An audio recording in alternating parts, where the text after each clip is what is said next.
runner-up of the Curator Awards 7. I'm so delighted to be joined by Hilla Medalia, who is an amazing documentary filmmaker, and she's got this really fantastic new short film that you all need to go and see if you can, called Children No More.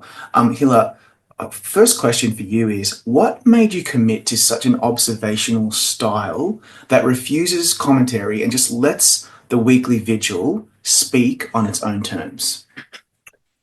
With everything that is happening, I heard about this silent vigil, and it was really incredible to experience and to see these activists standing week after week. Um, and there is so much power and inspiration within the silence.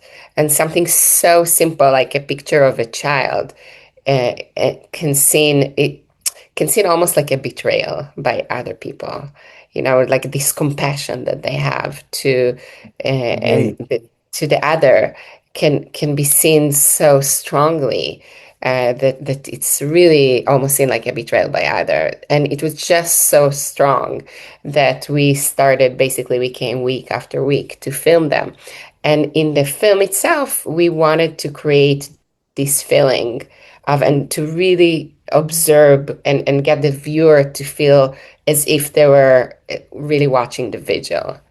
So I'm glad that you felt it. But it was really our goal. We also played with the silent. We wanted to really make the audience feel the silence of the vigil because it's hard to think, but it's there is so much strength within the silence. Absolutely. And when you go into this kind of territory, you are courting possibly controversy, possibly people not agreeing with the subject. Of course, and this is a very heated a subject. And I like how this film. There's really no judgment here. This is just let's sit in silence and actually think about these kids, no matter where they're from. You know what I'm saying? And I love that. Like each participant in the vigil holds this photo of a child's name. And when you start seeing that, I just found that very confronting, kind of in a good way. It made me really kind of realize that we're talking about human beings here. So I'm really curious, how did, when you started filming, when did that line start? Like, what did that line about war and is no more start to mean something to you personally? So this is actually what they write on the poster. Which is, it's come from biblical, so it's a biblical reference that of something that someone that was and then perished. And it's really strong because I feel that, it's against humanity and it's against, Judaism to kill kids and every child. We should all have this ability to look at the child and understand that there is something wrong, and this line is part of what they write on the poster, and it was so strong for me, that particular, was and is no more, Yeah, or were yeah, and are no more. that's right. It was not war. I misspoke. The vigil unfolds in this busy, like Tel Aviv street, and what I found, and this is actually in the trailer. So everybody, when you're watching this video, you can see below on this article that I'm going to embed the trailer. There are very different reactions from passers-by, from quiet sympathy to actual outright anger, which really shocked me. It took me through witnessing those moments. I think it's so intense. And I think this is something that people also that are, not there can relate to, this gap that happens when, right now with all those heated, topics and things that we're so passionate about. And especially there. And you really need to understand that we don't see in Israel the images that you see outside of Israel. And it's not that there is like a censorship. It's not that the government say to reporters, you're not allowed to show people what's happening in Gaza, but this is what happened, is that there is self-censorship of, so we really don't see what happens. And I don't know if it's come for a sense of patriotism or I don't know. So I think those activists really wanted to bring this voice and to really force people to look at what happens, which is, and you can see that they managed to make some cracks within, within people and also with the media. But but I think it's important to understand that. And then, of course, it's very easy to say, oh, it's all anti-Semitic, or it's all, because we don't see what you see. And I think that what's also really beautiful about and so strong about the vigil is that they don't scream. It's just like a picture of a child that died. And Yeah. and it's quiet, but it's scream something much bigger. Yeah, absolutely. That silence speaks absolute volumes. I want to pick on something that you just said because I find this so fascinating because it's not like the Israeli government is necessarily imposing some kind of censorship regime. This is self-censorship. It happens in every country about various things at various degrees. It's like a bias that you cannot, it clouds your judgment. And I just wonder, this film never lets us forget that the vigil is existing in a society that is trying to look away. Did you debate showing us even more confrontation, or did you intentionally hold back to avoid tipping the film into too much spectacle? No, so when the vigil started, they started in a space that was already anti-government, anti-war. But the anti-government, anti-war is basically, the war doesn't do anything except of, killing soldiers, and we want the hostages back. And the war doesn't help to bring the hostage back. Only with agreements and with negotiation we will achieve that. But and you have to understand those demonstration has been going on actually even before the war started, like those anti-government demonstration, and they continue. And as the war progressed, I mean, I think October 7th, everyone was shocked, but later on, they went back to the streets and it's massive demonstrations. But they don't talk about what happened in Gaza. They don't say, let's stop the war because innocent people are dying. They are really focused on us. So when they brought these pictures and this vigil into this space, on one hand, it was a space that was already against Netanyahu and the government. But again, there were people that aren't used to these pictures and they're not used to thinking this way. So it was a bit difficult at the beginning, but also I feel that people started to accept it really forced them to look. And Mm. even a lot of people joined them. And then at one point, the activists felt that they need to go outside of this space. And they started standing in just different public places. And then it became extremely difficult. Some spaces were more difficult than others, but it really creates a lot of tension and a lot of divide. And I want to share with you, we premiered the film at Doc NYC, and two of the activists came to the screening, and someone at the audience asked them, "How do you handle internally within your community, within your family, when someone disagree with you?" And then one of the activists shared that actually her father and her really immediate family doesn't see the situation in the same way she does. And she said, that she has to like accept and very patiently tell what she thinks and how she see things, with the hope that one day they'll get a political aura, but needs to be very patient and not get mad and not get into fight, because so quickly when we disagree, we go into, it's explode, and then it defeats the purpose. I can imagine there's been a lot of families who fight over the dinner table about issues like this. You know, it's so common, and yeah, that's really interesting that this film is going to spark similar debates. I'm curious though, with a film that focuses so much on silence, grief, and the weight of repetition, what conversations did you have with your editor, Erez Laffer, about pacing? Just so that the film didn't drag.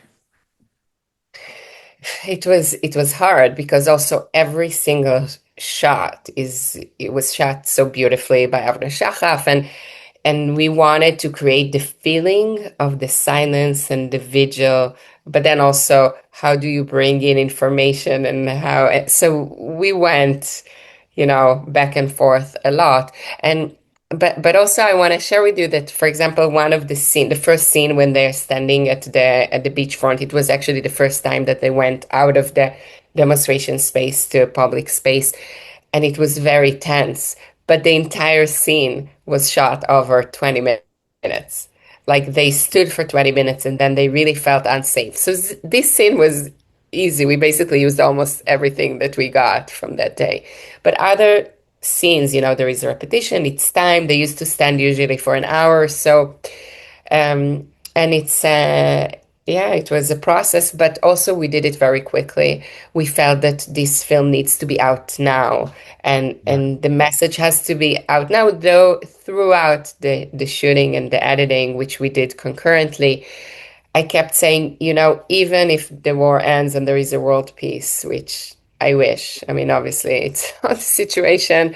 Yeah. The message is very important because I think that we must be able to look at the grief and the pain of the other in order to, do anything or to have any conversation. I think it's really essential. I mean, Yeah. unfortunately, I mean, there is a ceasefire now, but obviously the vigil continues because I mean, they're really demonstrating and fighting against Israel action in the West Bank and in Gaza. So unfortunately, they have to continue and they are continuing.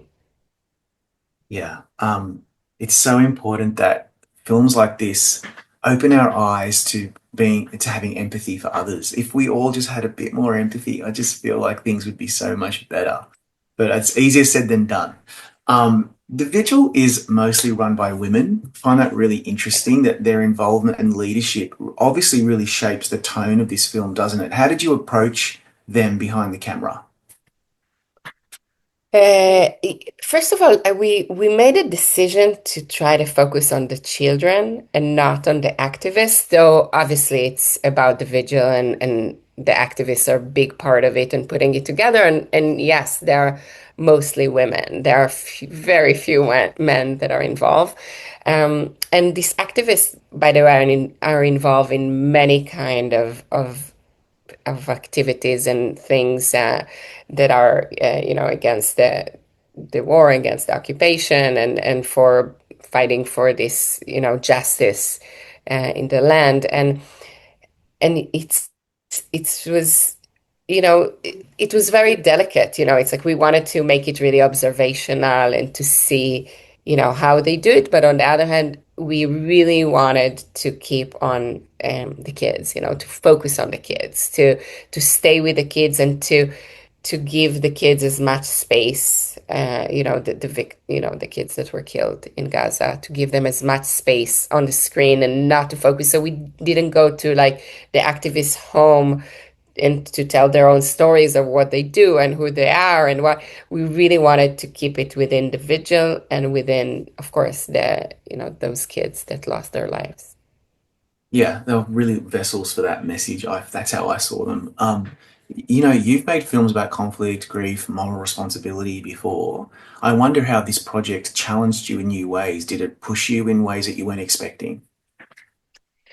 I mean, I think it's came at a different time when I felt before that I can speak about peace and about how we sit together and do things together. I felt at the time that, and now as well, is that we're not there. Now we need to really figure out how, we stop the killing, we stop that, and we really created just and equal rights, from the river to the sea to everyone that lives on the land. So it's difficult, but I think it's essential, and I think every human being deserve, justice and freedom and equality. I mean, both. I mean, the Palestinians and the Israeli. We all need to live in security and so I think that it's a little bit more challenging. It's a bit, before that, I think my work was, I mean, we did the Oslo Diaries. I really wanted to understand what happened in Oslo and what happened there. We did a Censored Voices about 67, H2 the Occupation Lab about Hebron, Muhi, more recently with Guy Davidi, the director of Five Broken Cameras. We did Innocent, that was at Venice Film Festival. So we did and we keep doing political work. By the way, most Israeli filmmakers do not do political films. I mean, they do amazing films on all aspects. There are, of course, some great political films that are, around, but I think that, we try to do it. We live in this region. It's very important to talk and to look at, things that we are doing. Oh, I forgot to mention Morning in Lod that is actually Yeah, on Paramount Plus, I think globally. So maybe the audience can watch it. But I yeah, felt with this film, we are at a different period. It's like, and I felt that, the discussion about empathy, looking at the others, and also the bravery of these people to stand up and to, with those pictures and to create this vigil is also quite important. And we always think of what do we need to do? How do we stop it? To stop, sorry, how do we stop it? How are we not complicit? It's a big word to be complicit. And what do we do? We are so small. What can we do? How can we stop when something is happening in our name? It's very, very difficult. And I think that, you know, I think another thing I got from the film is that we need to do something, and everyone can do something, even if it's very small. And if we all do something, I really want to believe that we'll get to the end goal that we want to get. I really hope so because it's so true. Obviously, we all think, what does it matter what I do, what I think? I'm one person. But if we all thought that way, then nothing would ever improve, you know? And I think that's a really, really good point. There's one question I have for you before we finish up, and that is more about the art of making a short film. Because it's a short film, every minute, every second carries real weight. And what was the hardest decision that you had to make about leaving stuff out? Because you could have made a 3 hour documentary if you wanted to. So talk me through that. First of all, I think that's related to any film. You always, I mean, Yeah. with a short Yeah. film, you maybe have a little less material or you went less deep, but it's always, a difficult question of what to leave out and who to leave out. And, every kid matters. And we wanted to give space to every kid and every activist and every beautiful shot and every strong shot. But I think what was also about it is that, I'm not an activist, but I'm a filmmaker, and it was my small contribution to the message of the activist. And I was very lucky that actually the crew also joined us. So, we had no funding. We basically went week after week and we did it. And eventually we were very lucky and Sky joined us. And they will screen the film actually today. And Yeah. so that's the good part of it. But we all felt that it was our little contribution to the message that we want to deliver. And then in the editing, it's always hard, but also you need to always remember that people need to understand what you want to tell, and also you want to keep them to the duration. So it's always hard. I can imagine it would be like a Sophie's choice of having to let things go, keep it tight, keep it pacey. And that's precisely what you did, Hilla. Honestly, this film sits in a very charged political moment. And I feel like it's just one of those things that I think many of us should see just to give us that insight into the human aspect of what we're witnessing on cable news.